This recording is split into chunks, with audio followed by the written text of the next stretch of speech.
Hi, it's been a while. I believe this is video number 4.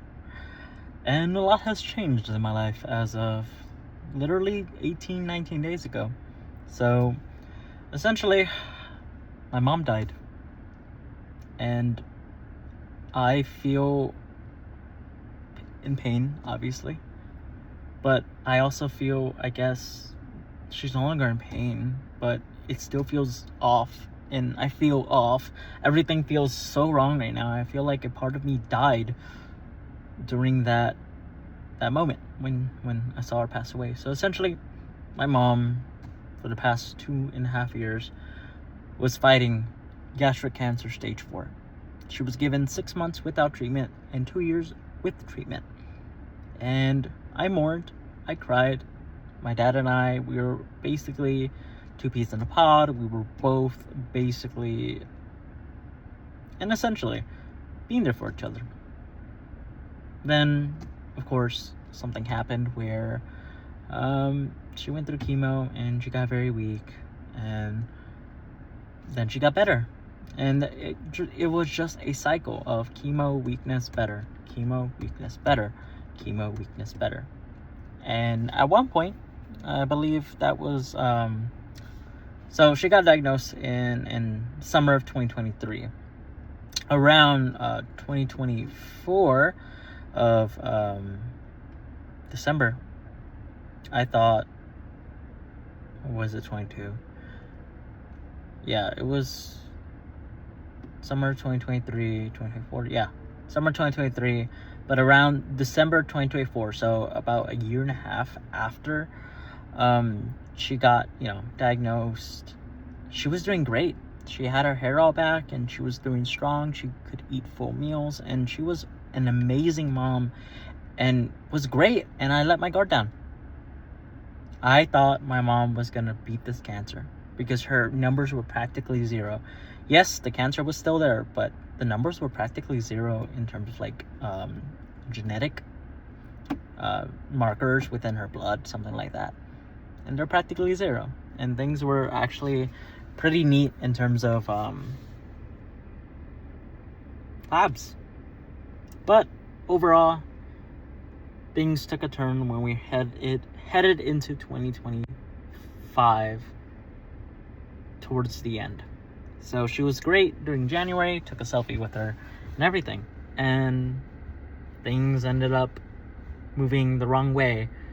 And she ended up getting weaker and weaker. She slowly declined in weight. She started going from, her standard base of 130 to 120 to 115. Then her last weight was 100 pounds.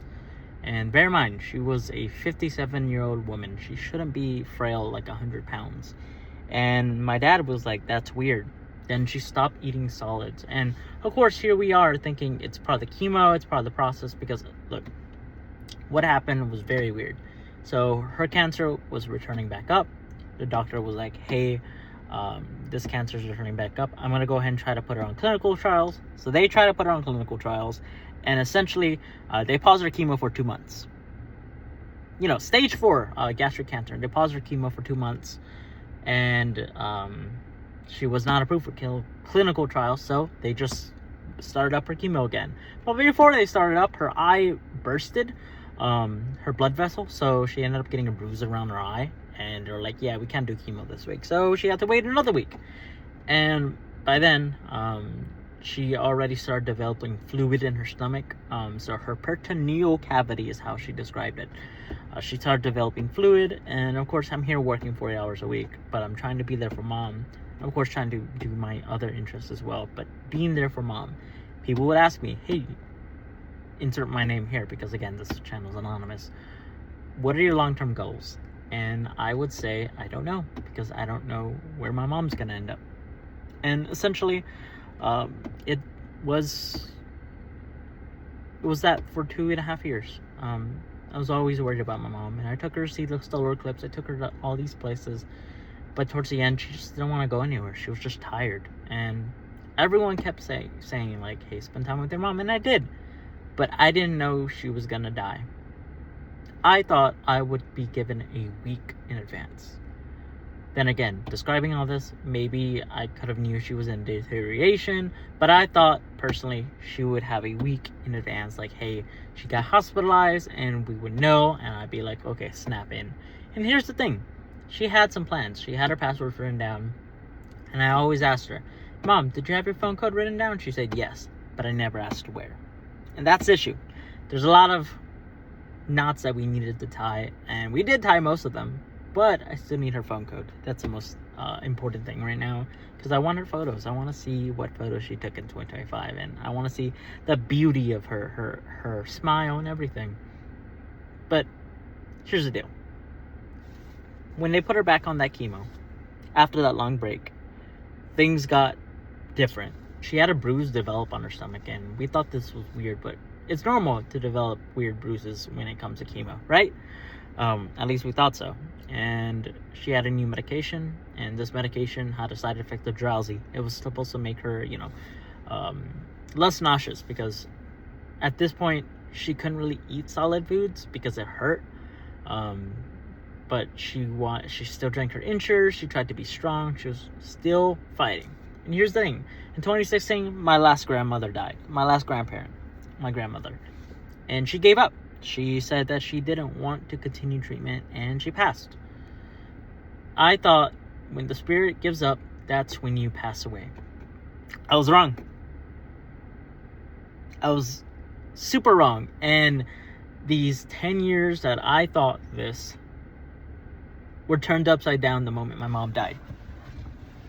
I feel definitely everything got turned upside down, and I feel sad still. I feel angry that my mom passed. I'm in my early 20s, and it feels weird to have a mom that's dead now. It hurts. It really hurts. And now I'm going to go ahead and describe what happened exactly. I was woken up by my dad, and here's what my dad told me. On December 21st, my mom was very lethargic, weak, drowsy. We thought this was normal because of her medication. She was just very sleepy and weak. She needed help getting up. She was getting up, but she was using the wall to help her, but she was still walking on 2 feet and everything. And I helped her around the house, and I spent the entire day with her. Then on December 22nd, I was woke. Well, first, the night of December 21st, her breathing was very weird. It was very rattly. I'm like, that's a bad sign. So I recorded it using her phone to show her in the morning. And I took a picture using my phone of how she looked. And I have that picture, and it hurts to look at. She looks so weak and tired. But, I thought this was going to be normal. I thought it was going to be a normal day the next day. Well, Monday, December 22nd hit. I was woken up around 3 a.m. by my dad. He told me, hey, your mom needs help. I'm like, oh, okay. I thought it was going to be normal. We're planning to go out to do these things, or she needed help doing something at 3 a.m. Yes, I know. I was half asleep. And I got up and went to go to the other room where mom was, and she was passed out. I asked, what's going on? And she said, well, your mom, I've been trying to clean her up because we need to take her to EMS. I'm like, why? And he basically showed me. Mom couldn't really keep awake. She was there, but she couldn't keep awake.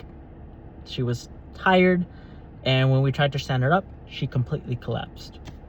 Of course, she didn't collapse on the floor, fall, but we gently put her down, and she groaned, because we were holding her. We were trying to get her up so we could clean her up, because my dad apparently, he did find her in this way.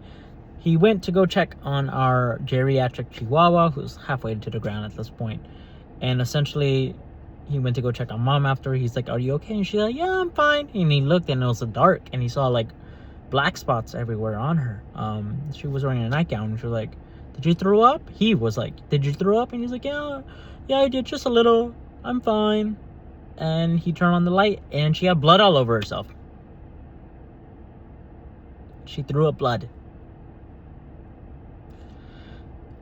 And essentially, that's when Dad went into, not panic mode, but essentially started cleaning her off. Instead of calling 911, we were going to try to do EMS on our own. Well, we know why, because we got the bill, $1,700, by the way, for an EMS ride. But essentially, we tried to stand up Mom after cleaning her up, and she couldn't. She collapsed, and I had her by armpit. So essentially, I went ahead and I gently put her down, like on the floor, and she groaned in pain. And it was a gentle. So me and Dad lifted her. We essentially lifted her up, and she was so fragile, and put her on the couch again. And I kept her up. I didn't want her to slump over. She couldn't keep awake, and we tried. Dad asked her what day it was, and she just couldn't answer. She knew what day it was the day before. I know she knew, but she was so weak and couldn't answer. So Dad called 911, and bear in mind, this was a few minutes. This wasn't like taking 10-15 minutes. Dad called 911. I kept her up, and I kept trying to get her attention, and EMS came. Her blood sugars were great, but her blood pressure was super low, and her heart rate was super high. The body was compensating, and I feel like it was going to shot. And essentially, we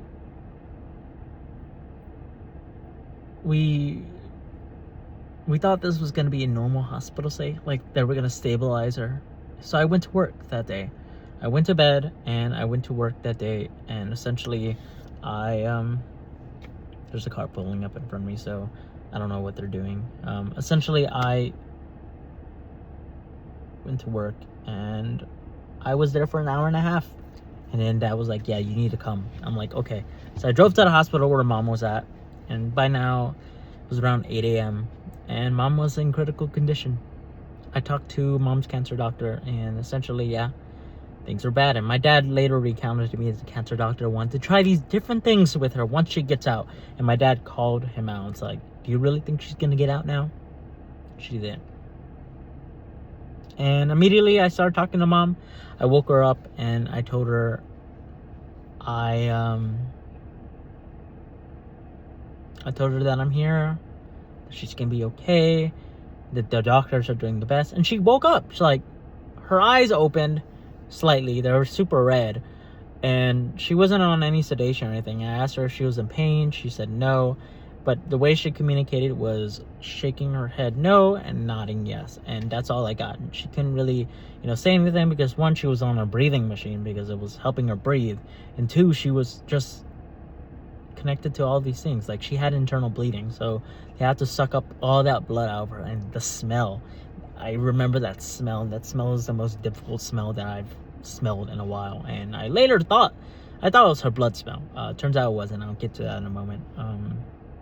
Yeah, Mom was not fine, but doing bad, and I wanted to ensure that I communicated with her, and I did.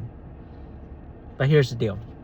It was only a ticking time. They were trying to stabilize her, get the bleeding to stop, lower down that heart rate, and increase that blood pressure. So they were putting her on a drip for blood pressure medication, and soon she reached max drip.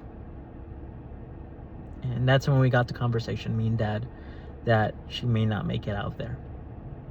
And they're like, you can call hospice, or we can continue as is, or do both. And we did. I essentially called, we essentially kept her max drip going, and they called hospice, and that took a while, but essentially they warned us, like, hey, if she does continue, her blood pressure's slowly gonna creep down, even though she's on max drip, and her heart rate's gonna increase, and she's gonna go into cardiac arrest, or likely to go to cardiac arrest. And that was a bad sign. So hospice was called, and I signed her DNR paperwork. My dad couldn't sign. I signed it. It was a big discussion. And then hospice came, hours later. By now, we have all the family there. They're all saying their last goodbyes, saying any last words they want to tell Mom, because she may not make it, especially on hospice. And I was praying. It was hard, especially just knowing that she may not make it. And I already knew that she was probably not going to make it. But hospice had the conversation with us. Essentially, they told us, like, hey, they're going to give her morphine, make her nice and comfortable, take off the machines, and let her body do its work. And if she wants to continue to stay, or her body wants to continue to stay, then she can. They're not going to, like, lethal inject her. They're going to let the body take its course. And, yeah. When the morphine came, it was around 1700. And I got all the family together, and it was around like 1720, 1730. And hospice told us she would not pass away like immediately. But I got all the family together because I wanted them to see mom get that morphine and turned on. And by now, like, she was not responsive anymore. And I asked her to squeeze my hand. I felt a slight, like, finger. And I know she was there. And I held her hand. And, I want to say that I also told my mom that she was, what she was going through. So when hospice came, before, they put this morphine, I went to mom afterwards and I told her what exactly we're doing. Because I know she was hearing me, and I know she was aware, at least in her own way. And I wanted her to be aware, because if I'm dying on my deathbed, I want people to tell me what's going on, what's happening, etc. So we have all the family around, her two sisters, my uncle, which is her brother, her husband, my dad, and just in general, we have everyone. And we start the morphine. They turn off the machines. And again, hospice nurse told us she shouldn't pass immediately, because that's very rare. Immediately. She starts passing.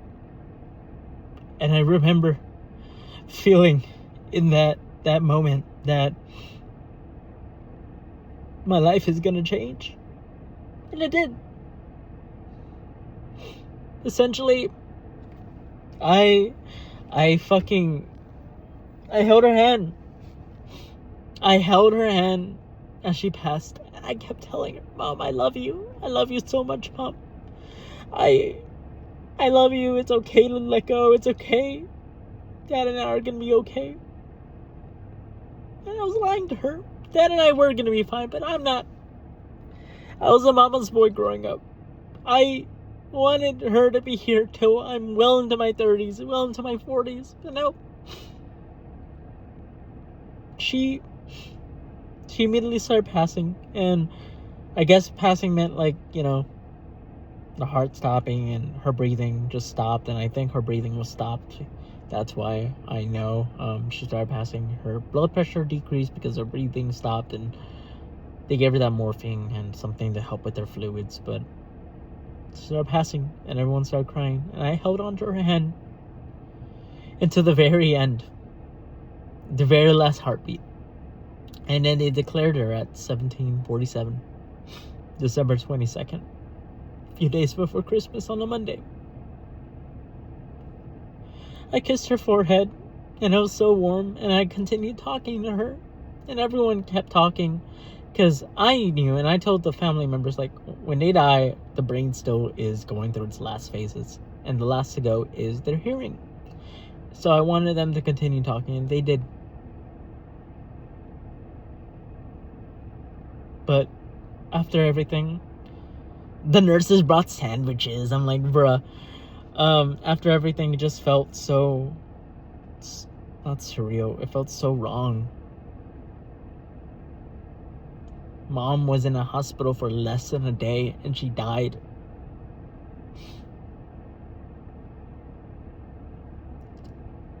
And what's worse is that, again, I had a lot of work to do that night. Start getting things together, start planning for the funeral, start planning, because she was at the morgue by the time we ended. And bear in mind, I got my last visual of, like, when I left that hospital room, And by now, she was like sitting there for like 30 minutes, and I kissed her goodbye, and I told her goodbye. My last view of her before she got cremated. But that night, I cried so much that my mom was gone, and nothing could bring her back. But I know she's no longer suffering now. But it was hard. It's still hard. And day by day for the past 18 days, I've been working hard trying to find her phone code, and I only have one last attempt left because it's a damn iPhone. But I'm trying to live day by day. Her funeral was scheduled for January 8th, and that passed. When this video is uploaded, that's the day I'm doing the same day upload. And I did her eulogy. I spoke. It hurts. It hurts to not have a mom anymore. And it hurts that every holiday, every event for next year is gonna hurt. Like today, I'm literally in an H-E-B parking lot right now. And today I'm like, let me ask mom if we have these at home.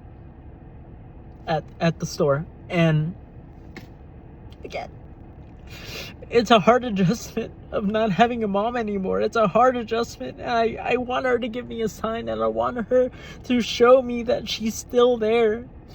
And today I put on my piece of jewelry, but it's her ashes. Her ashes are in this jewelry, and the rest of her is at Cordy